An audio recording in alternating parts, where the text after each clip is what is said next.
Hello students, काही मुलांना question mark होते ॲपबद्दल की कसं ॲप कोर्स परचेस करायचा किंवा कोर्समध्ये कंटेंट कसं बघायचं. तर त्याच्यासाठी हे व्हिडिओ बनवत आहे. बघा मुलांना, सर्वात आधी प्ले स्टोअरमध्ये जायचं आहे आणि सर्च बॉक्समध्ये तुम्हाला टाईप करायचं आहे KKCA हे ॲप येईल. त्याच्यानंतर तुम्हाला डाउनलोडचं ऑप्शन येईल. इथे मी डाउनलोड केलं त्याच्यामुळे ओपनचं ऑप्शन येतं आहे. मोबाईल नंबर टाकून तुम्हाला लॉग इन करायचं आहे. त्याच्यानंतर कॅटेगरी सिलेक्ट करायची आहे. फॉर एक्झाम्पल स्पर्धा परीक्षा महाट्रान्सको आता याच्यातला कोर्स आपल्याला बघायचा आहे. तर ही कॅटेगरी तुम्ही सिलेक्ट केली आणि त्याच्यानंतर सेव्ह केलं. ओके, हे तुमच्यासमोर स्क्रीन येईल. आता तुम्हाला कोर्स बाय करायचा आहे. त्याच्यासाठी तुम्हाला पेड कोर्सेसच्या सेक्शनमध्ये जायचं आहे. आता याच्यात महाट्रान्सको कोर्सेस तुम्ही बघू शकतात. महाट्रान्सको कोर्सेसवर क्लिक केलं. त्याच्यानंतर महाट्रान्सकोचे सर्व कोर्सेस तुमच्यासमोर आलेले आहेत. आणि समजा तुम्हाला महाभारत कोर्स परचेस करायचा आहे. त्याच्यावर क्लिक केलं आणि महाभारत कोर्सची तुम्हाला एक छोटासा व्हिडिओ भेटेल मुलांनो. एक 2 मिनिटाचा व्हिडिओ. त्याच्यात पूर्ण इन्फॉर्मेशन दिलेली आहे. त्यातल्या त्यात खाली डिस्क्रिप्शन पूर्ण इन्फॉर्मेशन पण आहे. कंटेंट बघू शकता तुम्ही. त्याच्यात कंटेंट जे टाकलेलं आहे, पूर्ण कंटेंट का नाही आहे तर मुलांना रेकॉर्डेड बॅच नाही आहे, तर पूर्ण कंटेंट राहू शकत नाही. कंटिन्यू ॲड होणार आहे. त्याच्यात लाईव्ह लेक्चरचे शेड्यूल केलेलं असतं. त्याच्यात दिसतं की कोणतं लाईव्ह लेक्चर होणार आहे, नेक्स्ट लेक्चर. आणि हे डेमो सेक्शन आहे, म्हणजे डेमो लेक्चर तुमच्यासाठी दिलेले आहेत. तुम्ही डेमो बघू शकता आणि डेमो जर पसंत आले त्याच्यानंतर बाय करू शकतात. आता सर नोट्स कशा भेटतील. आता फॉर एक्झाम्पल बघू शकता मुलांना, बेसिक कन्सेप्ट ऑफ अकाउंट्स इथं नोट्स आहेत या PDF. ठीक आहे, ही PDF आहे मुलांना. प्रत्येक PDF ही डाउनलोडेबल राहणार आहे, शेअरेबल राहणार आहे, प्रिंटेबल राहणार आहे. त्याच्यावर 3 डॉटवर क्लिक केलं. 3 डॉटवर क्लिक केल्यानंतर मी एक्सपोर्टवर क्लिक केलं. एक्सपोर्टवर क्लिक केल्यावर अलाउ करा, कारण आपल्याला ऑफकोर्स ती सेव्ह करायची आहे आपल्या मोबाईलच्या इंटरनल स्टोरेजमध्ये. ओके, आता याच्यात बघू शकता तुम्ही ही जी PDF आहे हे बघा. जर तुम्ही डाउनलोड केलं ना मुलांना, तर ते फक्त ॲपमध्येच डाउनलोड होईल.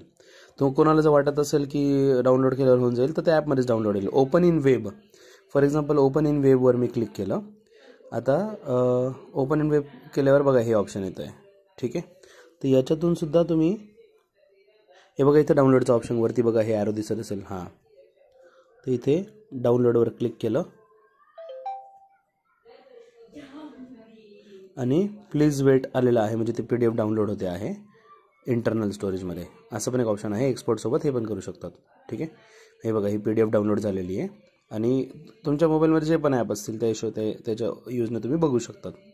ठीक आहे, आता फॉर एक्झाम्पल मी एक ओके इन स्कॅनर जे आहे याच्यात PDFसाठी ते ओपन केलं. हे बघा ही PDF बघू शकता तुम्ही. ठीक आहे, सो ही तुम्हाला PDF भेटणार आहे इंटरनल स्टोरेजमध्ये. एक्सपोर्ट केल्यानंतर ते ऑटोमॅटिक तुमच्या इंटरनल स्टोरेजमध्ये जाणार आहे. फाईल मॅनेजरमध्ये तुम्हाला ते भेटून जाईल. डाउनलोड्समध्ये हे बघा ही PDF बघू शकता तुम्ही.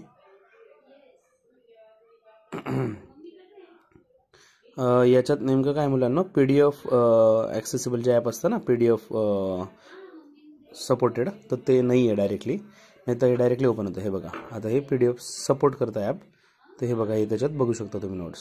ठीक आहे, आणि जर हे इथं शेअरचं ऑप्शन आहे. समजा तुम्हाला प्रिंट काढायची आहे तर शेअर ॲज अ PDF. तर तुम्ही समजा व्हॉट्सअप करणार एखाद्याला किंवा झेरॉक्स मशीन जिथे गेलेले आहात तुम्ही तिथे व्हॉट्सअप करून प्रिंट काढू शकता. डन. त्याच्यानंतर लेक्चर डाउनलोड करू शकतात का, तर आन्सर इज येस.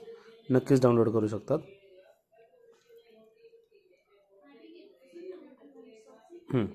मुलांना कोर्स परचेस बघा इथं बघू शकता ऑप्शन तुम्ही. PDF आणि प्रत्येक लेक्चरला पण PDF अटॅच असते. हे लेक्चर आहे.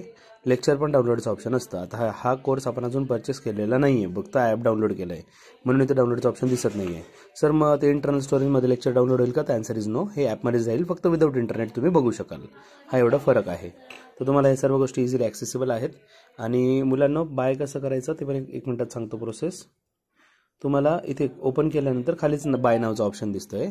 बाय नाववर क्लिक करून स्टुडंट्स तुम्हाला फोनपे, GPay वगैरे ओपन होऊन जाईल. कुपन असेल काही कुपन कोड वगैरे ते अप्लाय करू शकतात. व्हॅलिड असेल तर ते ऑफकोर्स अप्लाय होऊन जाईल. जसं 10% ऑफ. हे बघू शकता, प्राईस कमी झालेली आहे ऑलरेडी इथे. आणि पे ऑनलाईनवर क्लिक केलं त्याच्यानंतर ऑटोमॅटिक पेमेंट गेटवे ओपन होतं आहे. फोनपे, GPay जे पण असेल ते तुम्ही सिलेक्ट करू शकता. Payment option for example PhonePe select केलं तर ते डायरेक्ट होईल. पेमेंट करा, कोर्स जॉईन होऊन जाईल. खूप इझी प्रोसेस आहे मुलांना. काही अडचण असेल तर डेफिनेटली कॉन्टॅक्ट करा.